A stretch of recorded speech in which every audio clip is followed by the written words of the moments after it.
what is right sampradaya and what are the inadvertently committed interpolation along the way in time. He has shown the difference. Very beautiful, it's masterpiece. But don't have to go into all that. Please, what is the right prakriya? So we took out just a portion of it and got it photostat. What is done those days. Kind of an interim text until we decide, in a small book. Until we decide, so that we have enough time to think about, think. And to do the next text, you have to last the interim text. You can last the interim text, then we can think of. Om Sahana Vavatu Sahanau Bhunaktu Saha Viryam Karavavahai Tejasvinavadhitamastu ma Vidvishavahai. Om Shanti Shanti Shanti. Shruti Smriti Purananam Alayam Karunalayam Namami Bhagavatpada Shankaram Lokashankaram Shankaram Shankaracharyam Keshavam Badarayanam Sutrabhashyatau Vande Bhagavantau Punah Punaha.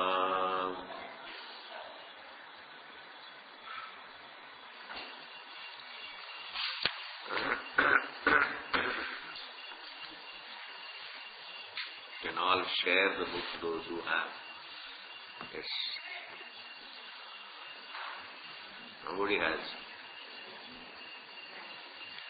Most of them are new students, except one or two, three.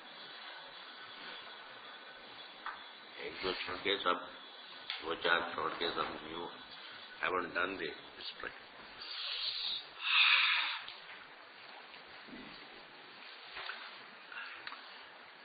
So the name of the book is Prakriya Pratyabhijna.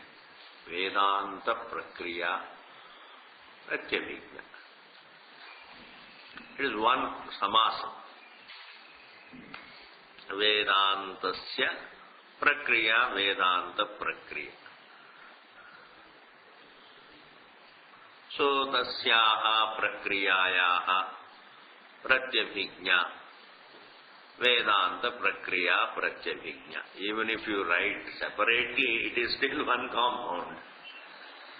When you write two words together, doesn't make it a compound.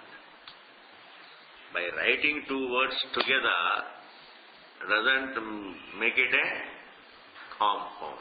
And even if you divide the compound, Vedanta, one word, Prakriya, after that give a gap and write Prakriya, and then give a gap and then write Pratyabhijna. Even then it is one compound. Vedanta Prakriya Pratyabhijna. It's one word. It's one compound word. And the right way of writing is one, together. You can't write Vedanta and then gap and then Prakriya and then gap and then Pratyabhijna. That's wrong. Why? It is one samasa. Vedanta Prakriya means Vedanta ka Prakriya. Vedanta Prakriya Pratyabhijna means Vedanta Prakriya ka Pratyabhijna. That ka, Shashti Tatpurusha Samasa. This is the samasa. Vedanta Prakriya, Vedantasya Prakriya, Vedanta Prakriya Tasyaha Prakriyayaha Pratyabhijna Vedanta Prakriya Pratyabhijna. This is the... And then what is really Vedanta? That word Vedanta. Vedanta is the final. Vedasya antaha Vedanta. Vedka ant. Vedasya antaha Vedanta. The end of Veda should be understood. The Antya Vishaya, not the final pages merely. It's not the final pages of Veda, but the final topic. Otherwise it creates problems. Because there are certain, the Upanishads come in the middle of the Veda. How can it be the final pages? It is the final Vishaya. After that there is no Vishaya for knowledge. Not only in Veda. Veda means knowledge actually. But the final topic of knowledge actually. The final topic of Veda means the final topic of knowledge. That is Vedanta. Because after knowing, Yasmin Vijñāte Sarvam Vijñātam Bhavati. After knowing which you see, everything becomes known, as well known. If everything becomes as well known in the knowledge of this, then after knowing this, then you have nothing more to know, because everything becomes known. Thus, merely translating the final pages of Veda doesn't mean anything. It is only a grammatical meaning. Vedasya antaha, the final adhyaya, the final prakarana, the final chapter of Veda. At least Vedasya antyam prakaranam antimam prakaranam is all it. Prakaranam means vishayam, the topic. Now when we say that the Brahma Vidya is the final topic of Veda, it is not just the final topic of only just Veda, that book. It is the final topic of Veda, the knowledge. Veda means knowledge. There is nothing more to know. Therefore it is all well said properly. Because Veda itself, it means something to be known. There are only two things to be known. What to do and what to know. Bas. Kya karna aur kya samajhna. What else? What is the third? Aur kya janna chahte. What else do you want to know? Kya karna hai? What is kartavyam? Kim kartavyam and kim jnatavyam. So, in the beginning, a student, by swabhava, man always thinks in terms of what to do. What to do to get what I want. He doesn't want to do any mimamsa as to what to want. There is no jignasa as to what to want. Because everybody knows what to want. By swabhava, everybody wants only sukha prapti. I want happiness, in avidya he wants vishaya. Even though fundamentally he wants only the fullness, but then he just wants that fullness anyway through the object. Therefore, he says, I want objects. I want comforts. I want pleasures. I want securities. Means what? Vishaya. Vishaya sukham. Therefore, there is no jignasa as to what I should want. I know what I want. I want sukham. And for that, I have to do. And about that doing, I have confusion as to what to do. Then the Veda says, all right, do all that you know and do also something which you don't know. So you go by the means and ends. You adopt the means that you already know. And the known means, when you adopt, if they don't give you, then there is adrishta, that is some religious action also you have to do, some religious karma also. That becomes the to be known. What else should I do? I have done what I know. What else should I do? Veda says, all right, do this also. For what? To get what you want. What is it that you want? Well, the Vishaya Prapti, Vishaya Sukham is what I know. So Veda can only give the knowledge of what to do. Kim Karsavyam. And then Kim Jnatavyam. What is it that has to be known? So there can be only knowledge of karma. There can be karma jnanam and brahma jnanam. Before one becomes a viveki, he is in need of karma jnanam. And then once he becomes a viveki, becomes a very thoughtful individual, then he is in need of brahma jnanam. Thus karma jnanam, brahma jnanam is the topic of Veda. That means the whole Veda is in the form of jnanam. Either it is karma jnanam or it is brahma jnanam. Jnanam is jnanam. Even the topic is different. Jnana vishayam may be different. One vishayam of jnanam is karma. The other vishayam of jnanam is brahma. But anyway, both are in the form of jnanam. Therefore, the whole Veda is what?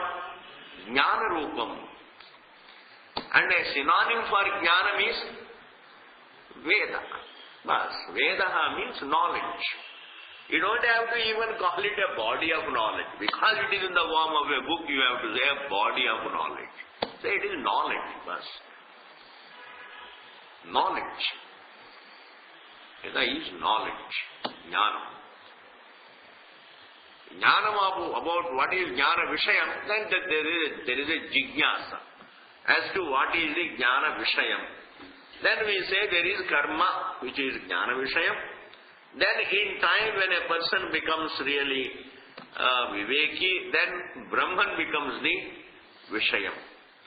Beyond karma jnanam and brahma jnanam, we have no need for any other jnanam, nor is it possible to gain any jnanam.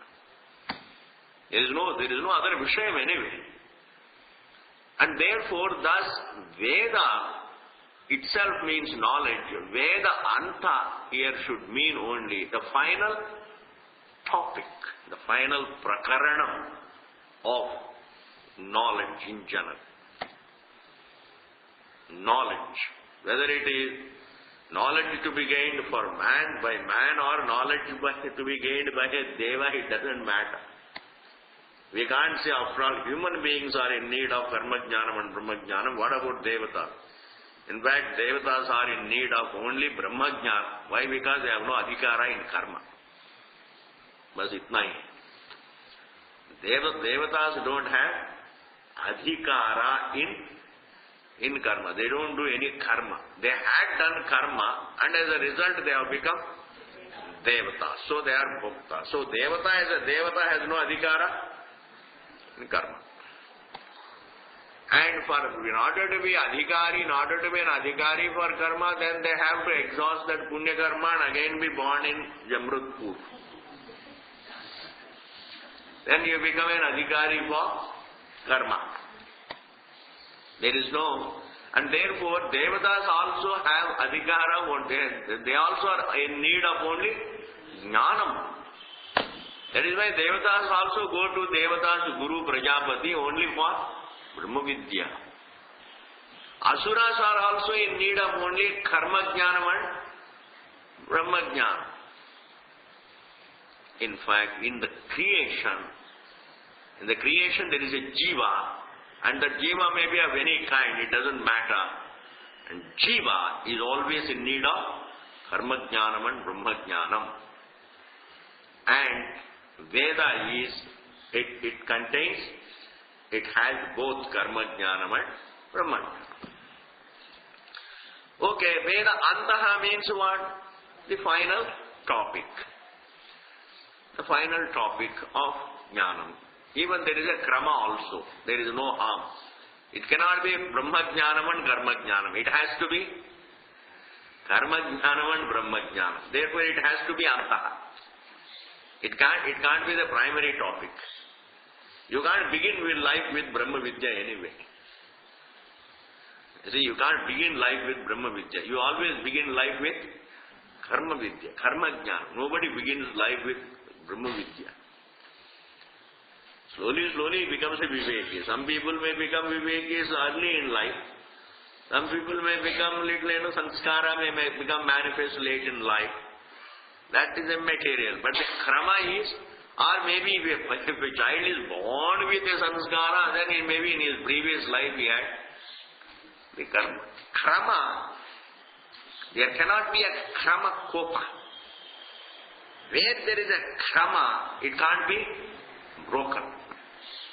It's not possible. Don't reverse the krama.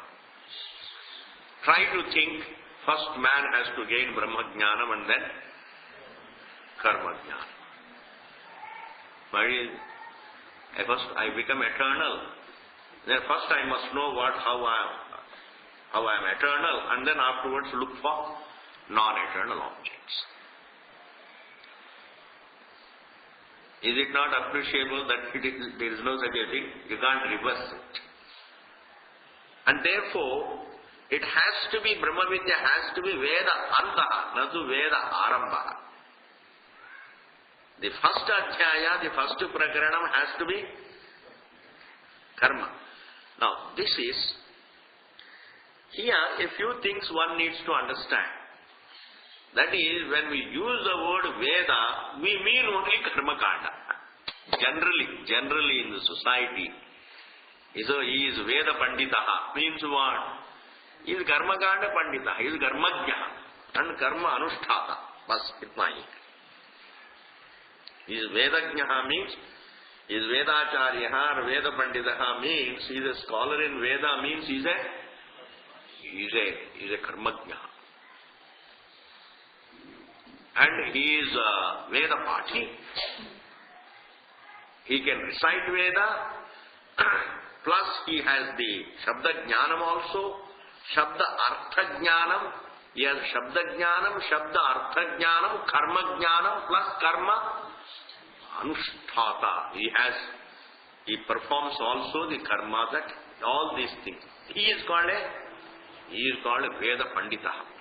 So Veda, when we use the word in the society, they don't take into account Vedanta. Why? Because the Karmathas always interpret also Vedanta also as Brahma Upasana. They just integrate it with Karmakanda.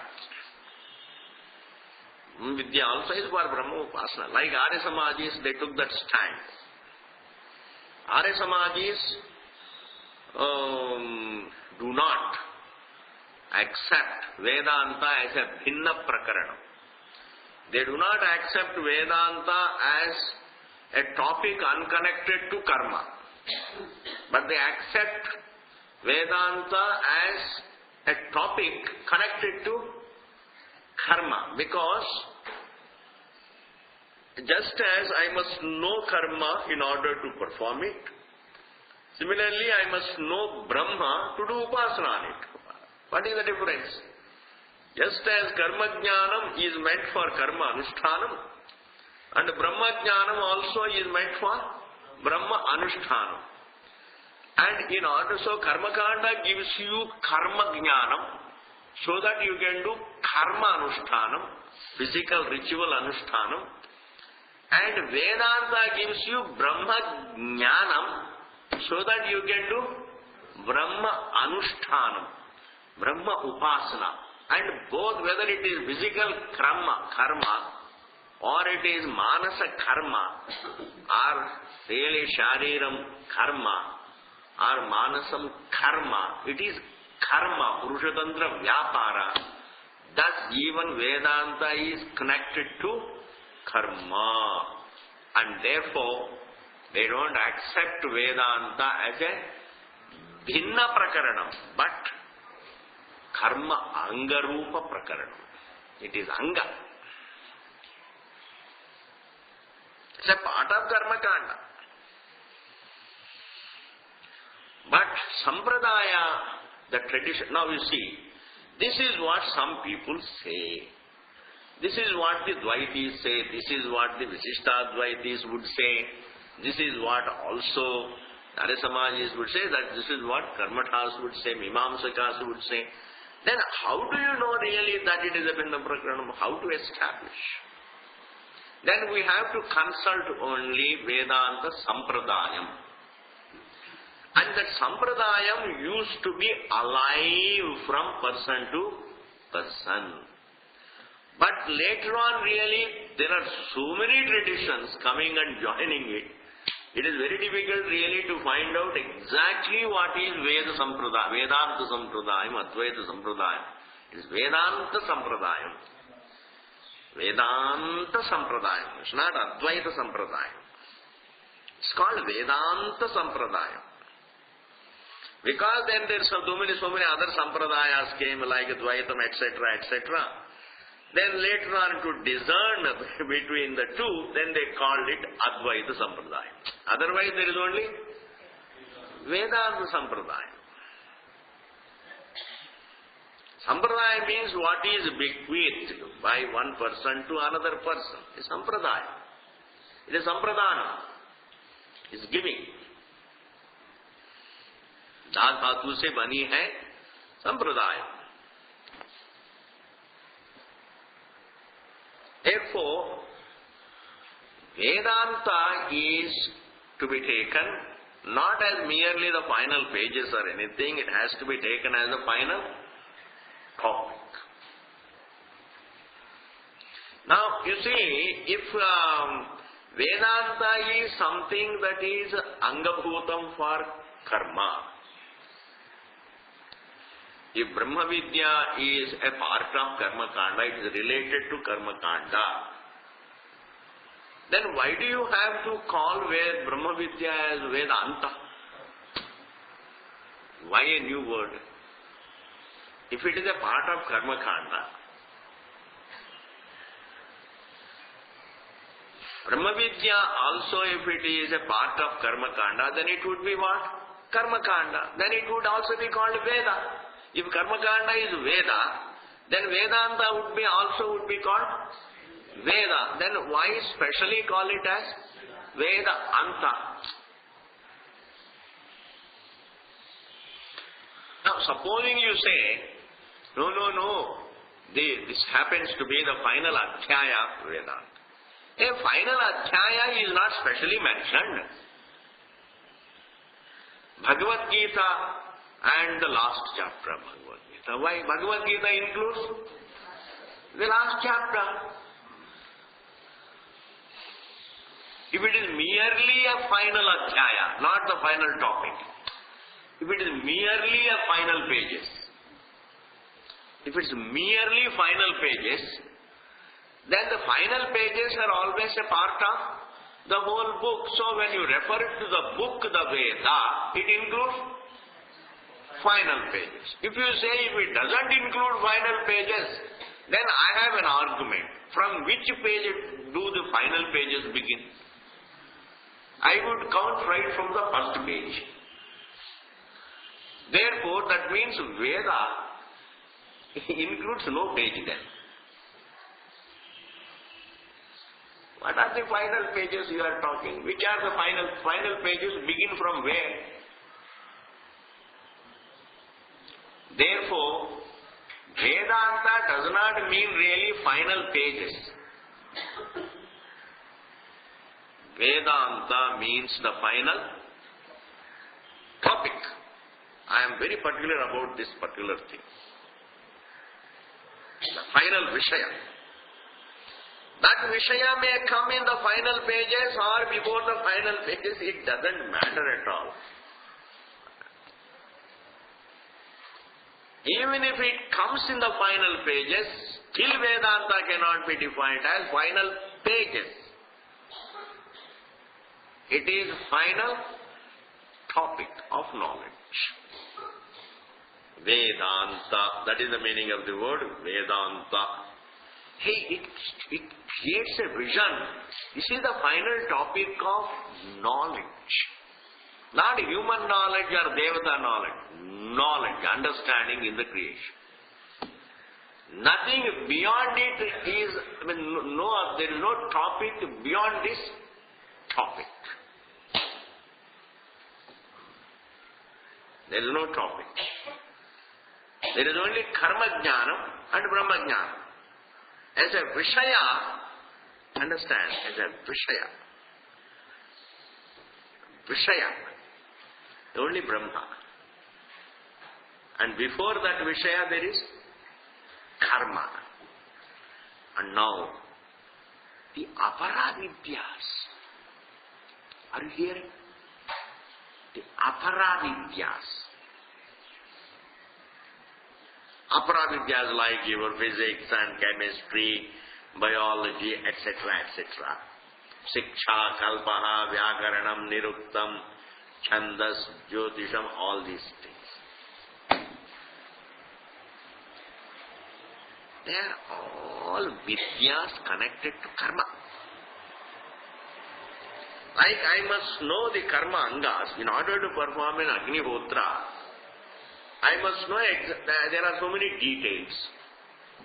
Which are the bricks, which are the sticks to be used, which are the mantras to be used, which is the place to be used, vagaira, vagaira, vagaira.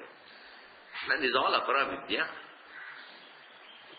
Karma jnana means karma anga. The details.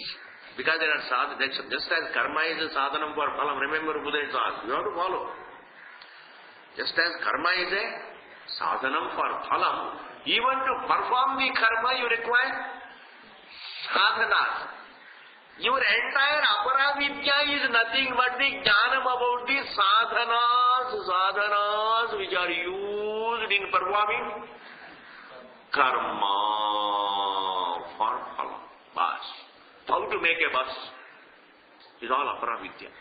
How to make a plane is all aparavidya. You understand?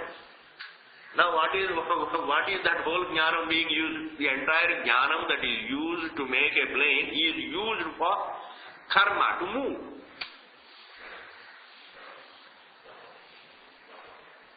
Either that jnanam is used for the karma to reach, or the karma to modify, or karma to purify, or a karma to create. Therefore, the so-called aparavidya doesn't come under the third. Karma jnanam includes all aparavidyas. Karma jnanam includes karma sadhana jnanam. Are you able to follow? Karma jnanam includes karma sadhana jnanam. Your entire aparavidya, what other than Brahma Vidya, whatever is aparavidya, all is nothing but karma sadhana jnanam. Because all knowledge that is gained in this world, education that we acquire in schools and colleges is always used for action. Action. That is why they say job-oriented education. I say there is no education which is not job-oriented anyway. Tell me one education that is not job-oriented. You may not get the job, that is a different matter. But then when you get it, it is useful only for that job. That is why you are educated and you don't get the job, that whole education is useless. Mind, what do you do with all that information? What do you do with all that information? It's a burden. You know how to make a car. You know how to make a car. But then, you can't make it. There are no instruments, there are no means. So to make a car is a karma, for which you require accessories. And you have to have jnanam about those accessories. And you should have jnanam how to make those accessories. That also comes under karma. I have to do some action to create accessories and use the accessories again to do another karma. And that karma ultimately may lead some phalam sukha. Until I get sukha prapti, I have to keep on doing something or the other. I am involved. I am using objects to perform karma. Now, Veda has only two prakaranas. One is karma jnana prakaranam, the other is brahma jnana prakaranam. Now, where do we put the apara vidyas? That is why apara vidyas all come under Veda anga. They all come under Veda anga. It is an anga. It is a part of karma jnana. That is why all the Vaidika karma angas, the Vaidika means for akshana, that is Siksha, Kalpaha, Vyakaranam, Niruktam, Chandaha, Jyotisham, that is all Vaidika angas. And for Laukika karma, you have Laukika angas. Like physics is not Vaidika jnana. Understand? Physics jnana is not Vaidika jnana. Because it is pratyaksha pramana janyam jnana. It is pratyaksha pramana janyam jnana. And then if I create industries, etc., if I do lot of things, through my physics knowledge, make planes, etc., that is all Laukika karma. So, Laukika karma has to have Laukika jnanam as the sadhana. So, your physics becomes what? Laukika Vedanga. Your chemistry becomes Laukika Vedanga. Your biology becomes Laukika Vedanga.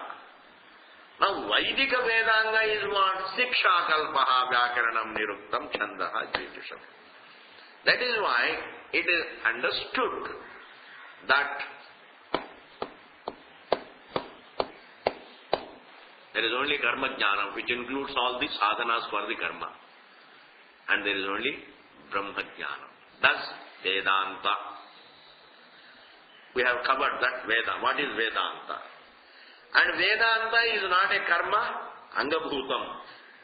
It is a bhinna prakaranam. It is bhinna prakaranam.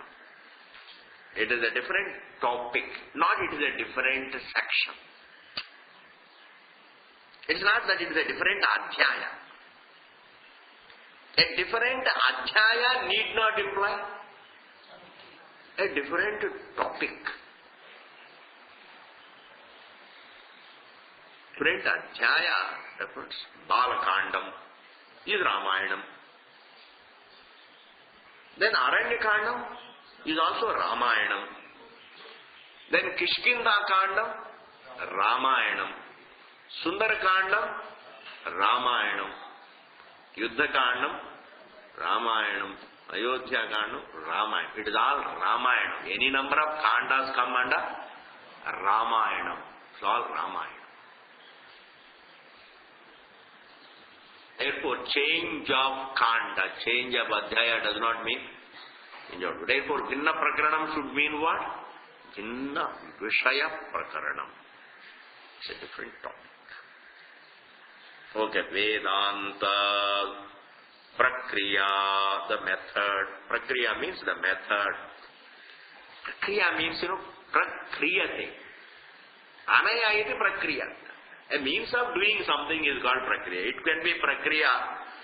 Prakriya has got, you see, how to cook. There is a Prakriya. It's a method of doing, please. Prakriya is a very important term. Prakriya. And this is how to go about it. That's called Prakriya. How to do surgery. That's a Prakriya. How to drive is a Prakriya. How to perform a karma is a Prakriya. Similarly, how to unfold the truth is also a Jnana Prakriya. One is a Karma Prakriya, the other is a Jnana Prakriya. Jnana Prakriya is how to unfold it and how to understand it. The method of unfoldment and the method of understanding it is called Prakriya. Vedanta Prakriya. Pratyabhijna. Pratyabhijna. Jnadatu. Pratyabhijna. Pratyabhijnayate anaya iti pratyabhijna. That by which something is recognized. A means of recognition. The means of recognition is called pratyabhijna. The very act of recognition is called pratyabhijna. Both. Pratyabhijna means the means.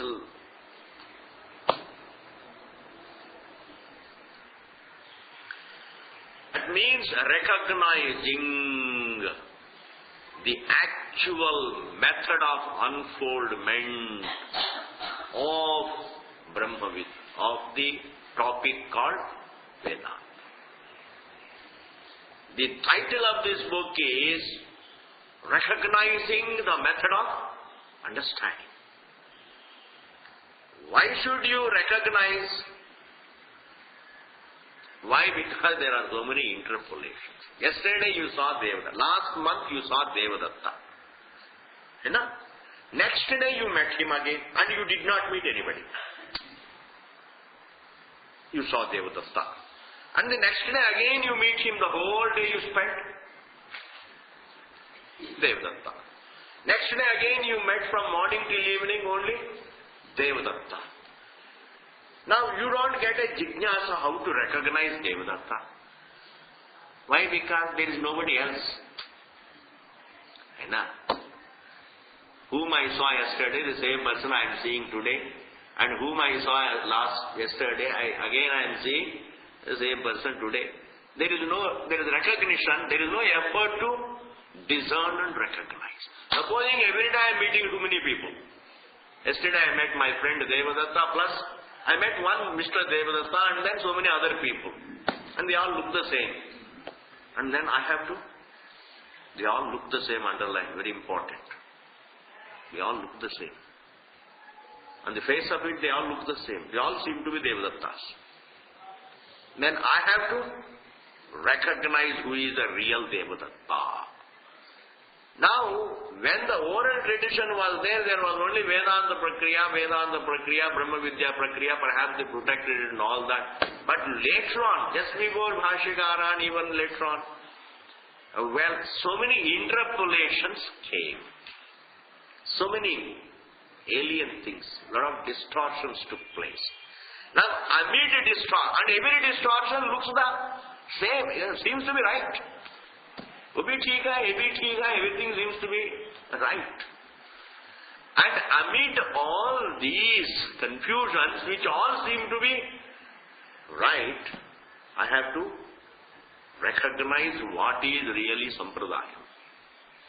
And for which the only basis, the only Sharanam is Bhashyam. We don't have anything else. We have nothing else because Bhashyakara put down the whole tradition. We have Shruti. We have Varpika. And Varpika also comes after Shankara. Naiskar Siddhi comes after, meaning he is a student of Shankara. And prior to Shankara, there is only one literature which is something other than Shruti, and that is Karika. You see? And we have Sutras. Sutras also really how to interpret, what actually is Sampradaya, what is the Prakriya, what is the method of unfoldment.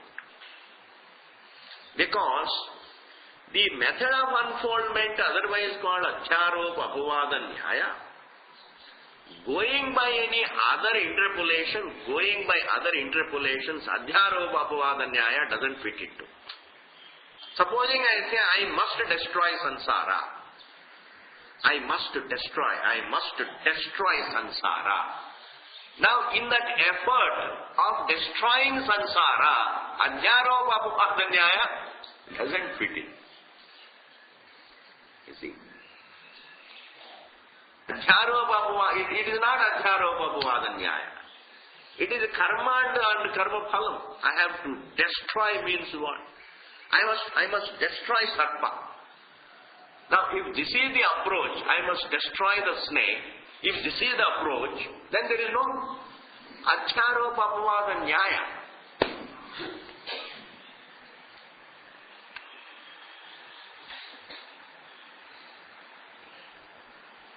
In this manner, well, it is necessary for Vedanta Vidya, if he is a serious student of Vedanta, he is simply like that, थोड़ा बहुत संन्यास लेके इधर उधर भटकना घूमना थोड़ा बहुत जीना जाना थोड़ा बहुत संन्यास लेते हैं तो क्या इधर उधर भटकते हैं कुछ भक्त लोगों को बनाते हैं खाते हैं पीते हैं थोड़ा घूमते हैं तब तक 50 साल 55 साल हो जाता है and in the meantime then there is an angina and then he gets up then he is busy with looking after his health वगैरह अब चलता है शरीर छोड़ देते हैं गंगा जी में डाल देते हैं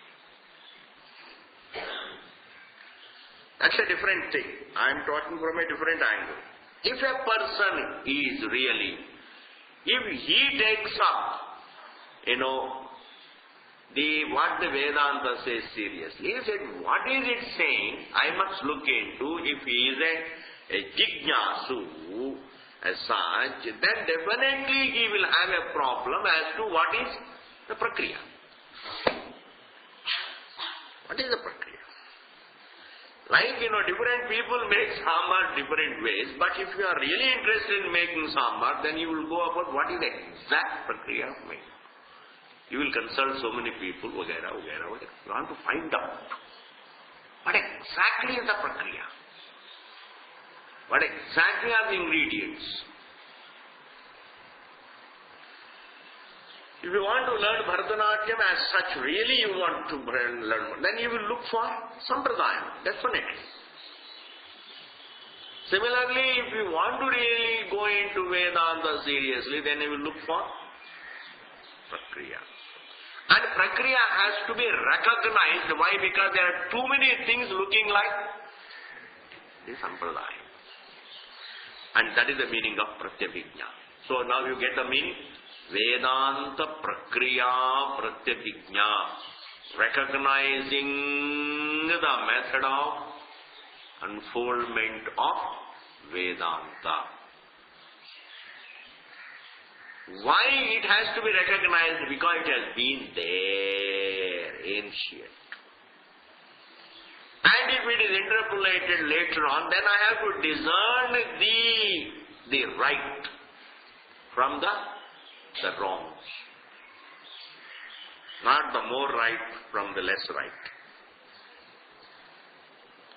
That is the title of the And true to the title of the book, the author has done, good work. He has done a good work of this is Sampradayam and these are the interpolations. He has clearly shown the names, all that. A very, very good book. Even scholars get scared. Why? Because a lot of things which they thought right are also wrong. That problem. Therefore, it's always better to be serious about what is Vedanta. Okay. We are going to take up only Sri Shankara Bhagavat Pada Bhashya Parishilanam. This is Parishilanam, meaning closely looking at. It's called Parishilanam.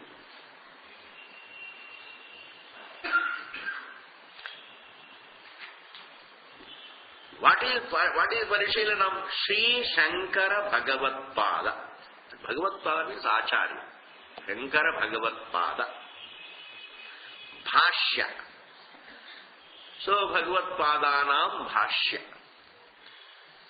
Bhashyakara ka jo bhashya hai. Parishilanam. Closely examining the bhashya written by Shankaracharya. This is again one compound. Shankara Bhagavat Padanam Bhashyam. Shankara Bhagavat Pada Bhashyam Tasya Parishilanam. Uska Parishilanam. Bhagavan Shankaracharya ji ka bhashya ka parishilanam. And it is a shift. This is what we are going to do. Okay? Now please see. Om Namah Shivaya. Hey Bhagavan. Now you can read Acharya Bhagavat Padanam Sat Sampradayasthatvam. So the first topic is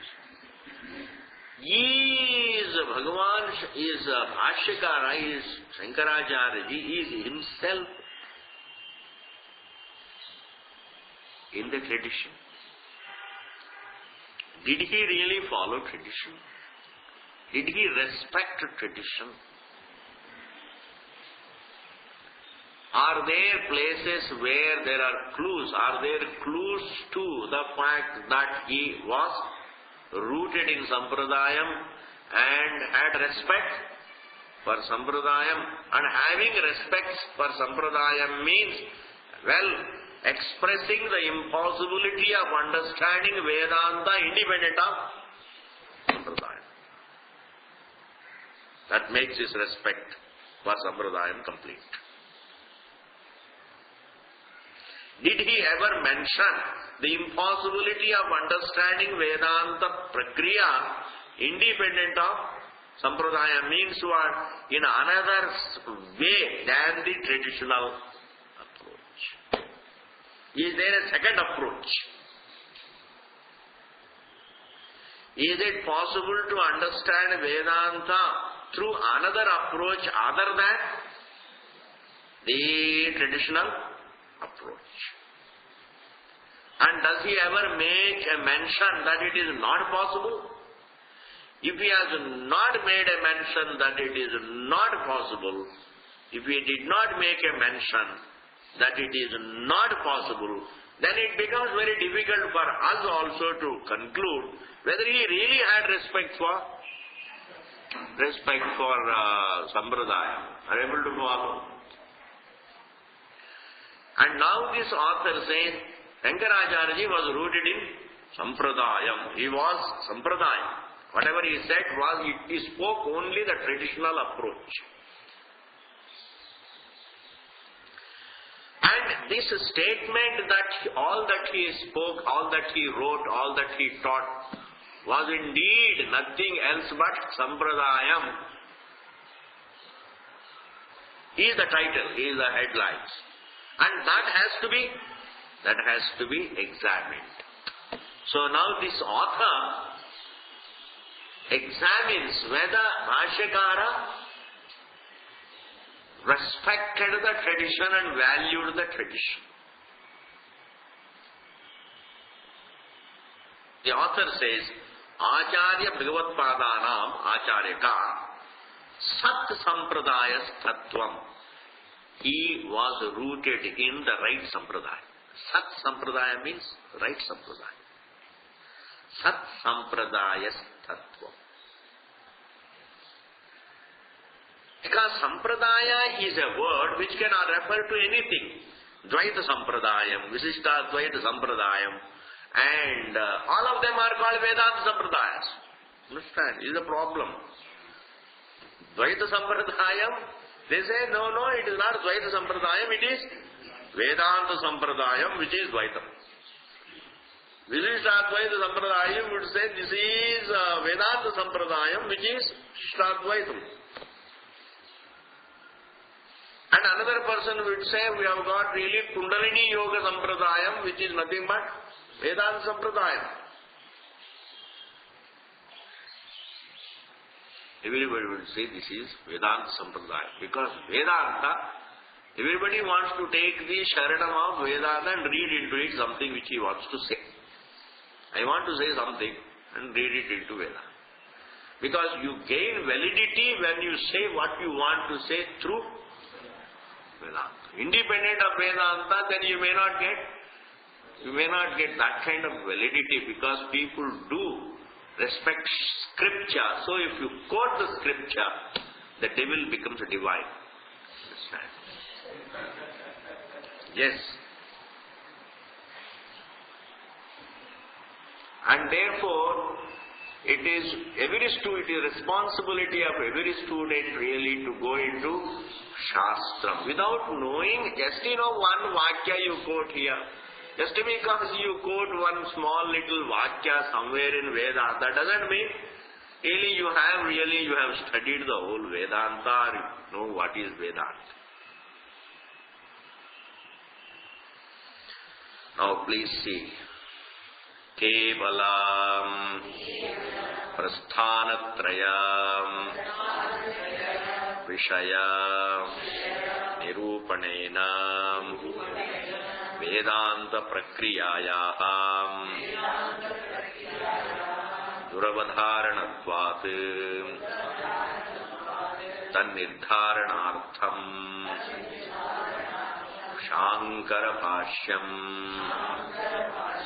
Praprathamam Parishilaniyam Iti Aveditam. Now, you have to take the last word, Iti Aveditam. I have already said, he says. He is beginning the book. But then he says, I have already said. But you must understand, this what we are doing is only taken from the main book. So in the introduction, this is a Vedanta Prakriya Pratyabhijna. And within that Vedanta Prakriya Pratyabhijna, we have taken out only Shankara Bhashya Parishelanam. Now, before that he has written a lot of it. Therefore, right in my introductory pages, the author says, Aveditam, I have already conveyed. It has already been conveyed. Aveditam means has been conveyed. Made known. It has already been conveyed by me, sir. What is it that I have conveyed? See what he says, how he begins.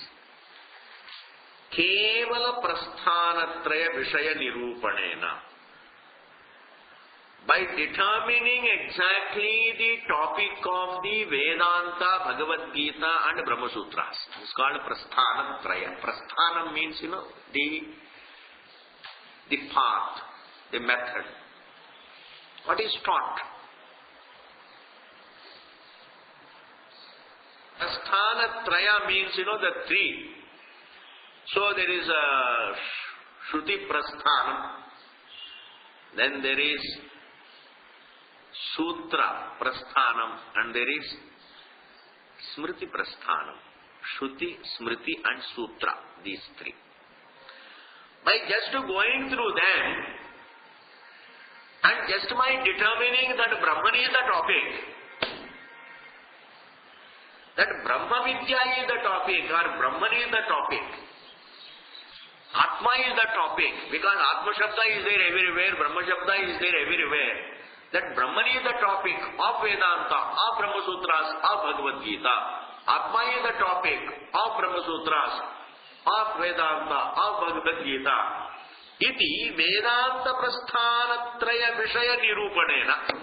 By determining the topic of these three.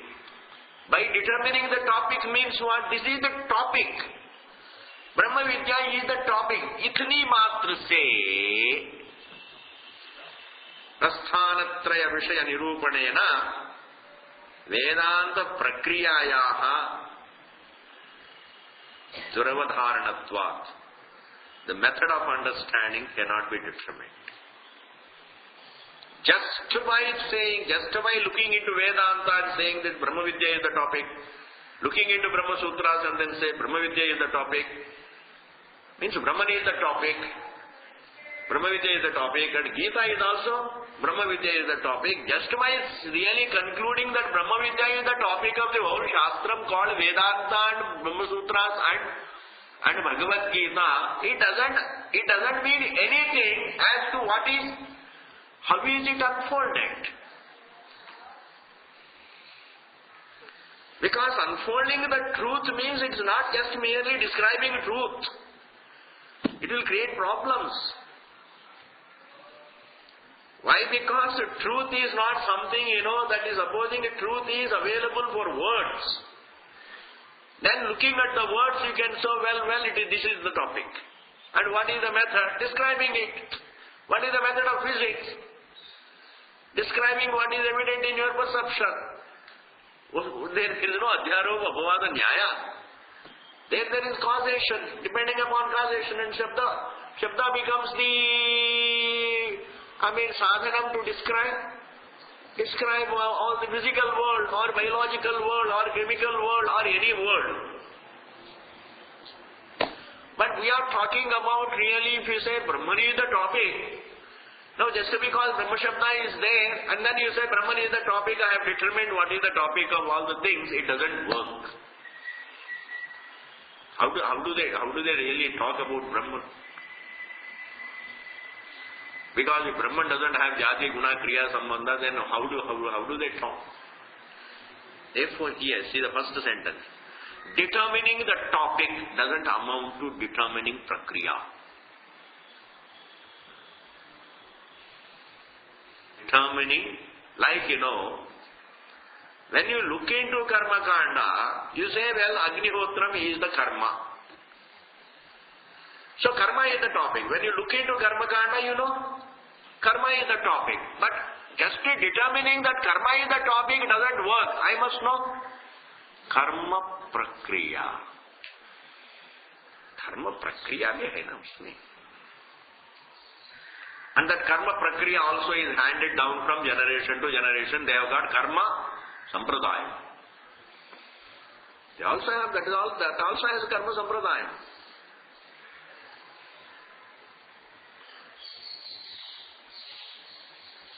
And then they will say, if you don't follow sampradayam, instead of going to heaven, you will go to hell, they will say.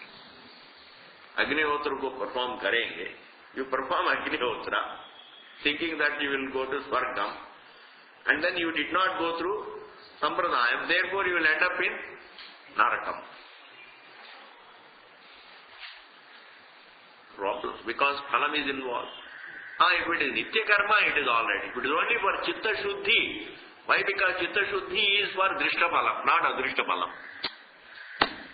Where the Adrishta Phalam is involved, you have to follow the Prakriya. Where the Drishta Phalam is involved, you don't have to follow any particular Prakriya. There it is Bhavana Pradhanam. Bhakti is Pradhanam there.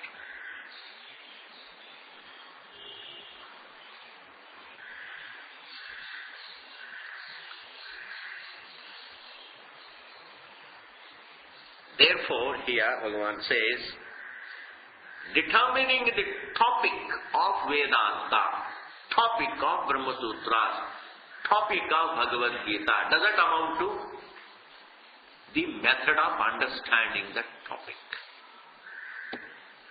This is the topic, doesn't mean the Prakriya. Prakriya I have to figure out. What is the Prakriya? Because it should not pose logical problems. See, as long as one is not serious, you don't really go into the nuances, the illogicalities that's the surface. So if Brahman is unlimited, how can my mind know? And these problems come. In fact, in Gita Bhashyam, it says at one place, he is going to quote also, in Gita Bhashyam, in 13th chapter it comes. One person says, Brahman is beyond mind, and therefore it can never be determined, it can never be known. Then Bhashyakara says, if you haven't heard really traditionally, then this is what you conclude. This is what you conclude. That is why tradition is important. He says that. Sampradaya, if you have not heard from the traditional source, then this is what you conclude. If Brahman is unlimited and my mind is limited, because my mind is limited and the Brahman is unlimited, therefore it can never be known. Then what is the way out? Therefore you have to simply negate the mind. Now, how can you really, if the mind cannot know, and by not know, by negating the mind, how do you know? See the illogicality. Therefore, drop the mind. You can't know Brahman through the limited mind. Therefore, drop the mind. Is there a sequence? It's like saying, you don't have money, you can't buy food, and therefore, take to running race. Start running. Is there any krama? There is no sequence. Please understand, these are the problems. That's all I am telling, because at least, you will get some sanskara, serious into it, seriously looking into it. Intellect is limited, Brahman is unlimited, therefore what should you do? Leave the intellect. Or transcend the intellect. And just because I transcend the intellect, how do I come to know Brahman? Anyway, I have to know Brahman, See, I have to know Brahman. Supposing you give me the sequence, hey, by transcending intellect, you will know. Then again, I have to know by what? Because previously I had at least some mind.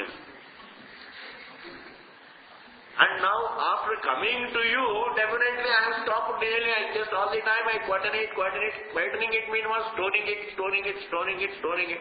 And now I can't even think. All the time I am really in a meditative posture all the time. Why? Now, how am I going to know Brahman? His unknowability continues. And therefore, Bhashyakara says at one place, that's because you haven't had exposure to the Shruti along in a Sampradaya way. One is Shruti, the other is Sampradaya. One is Pramana, the other is Sampradaya. I have defined it before. A Sampradaya is nothing but the right approach to understanding Pramana, the Shruti. Because Shabda needs to be understood.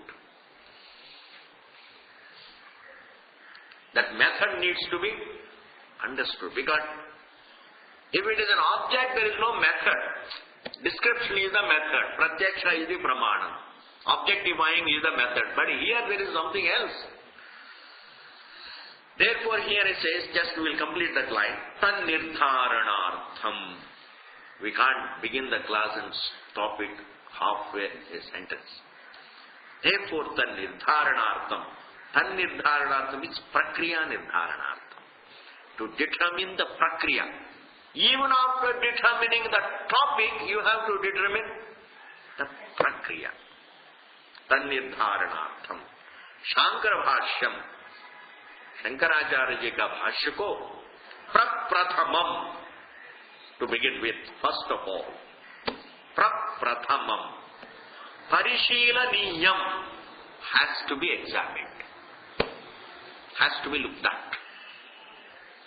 Iti, ye baat, aveditam, I have already conveyed. He says, I have already conveyed. In the introductory lines, this Acharya says, I have already conveyed, sir, to determine as to what is the prakriya, what is the method of unfoldment and understanding of Brahman. Well, that prakriya cannot be known by looking into the mantras of Vedanta or the sutras of Sutra Bhashyam or the shlokas of Bhagavad Gita. Prasthanatraya say nahi hoga. All that you can know is all about Atma is the topic, Brahman is the topic. Same. That's why many people say, Swamiji, whatever you say, in fact we went to somewhere, they are also talking about Atma only. There is no difference because they also say Atma, they also say Anatma. And we do remember these two words, Atma and Anatma. And we went there and then we were waiting for those words. And ultimately they did come out, Atma, Anatma, and then we felt very comfortable. Hamara Swamiji jo kahte hain, wahi kahte hain. We felt very comfortable. How can you teach Vedanta to this world? I don't understand. How can you teach Vedanta to the people? Nasana. But then we have to teach. Sometimes or the other. Some sanskar. Just because it is not understandable doesn't mean you give up. There is no other, there is no alternative. There is no alternative. Like in one's own case, just because I don't really understand by first reading, it doesn't mean I have to give up, because there is no other way. I have to keep on trying. Like, I use my eyes and see, and then if I can't see, then I can't use my ear. I have to keep using my eyes. There is no alternative to pramanam. Similarly, in this society, we have to bless an individual. There is no alternative but to continue teaching Shabda Pramanam to the people. One should not lose hope. Because why? There is no alternative. There is no alternative. Iti parishelaniyamiti avedam. Thus, determining Vishaya Nirdharanam, this is the point, highlight of the line. Vishaya Nirdharanam doesn't amount to Prakriya Nirdharanam. Prakriya Nirdharanam leads to Swarupa Nirdharanam.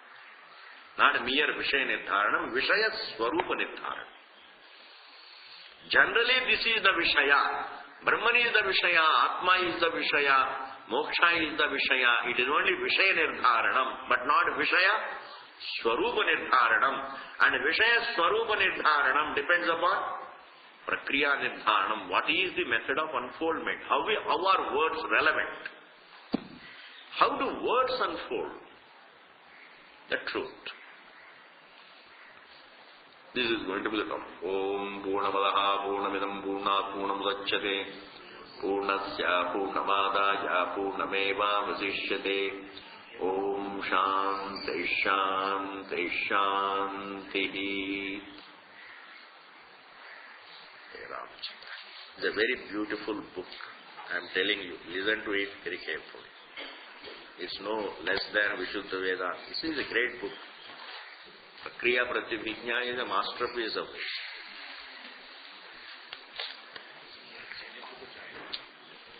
एक minute.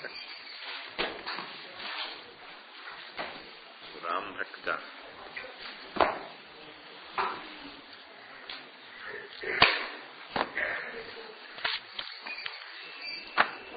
take interest in Prakriya Prativijna.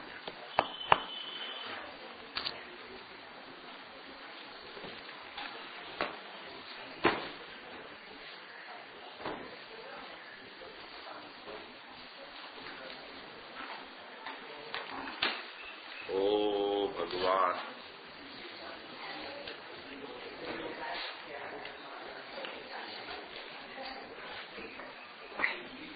Ramachandra. Really, all right. Where is John?